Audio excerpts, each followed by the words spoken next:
Here we have the TronXY XY-2. Now this 3D printer is great.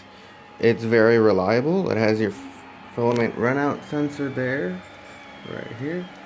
It's got a rather large build plate. It is very easy to assemble. There's only 4 screws, 2 that go there and 2 that go there.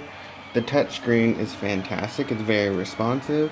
And here I'm using the whole bed for print. It's fairly level. There's not really a bow in the middle as there is in most economical 3D printers.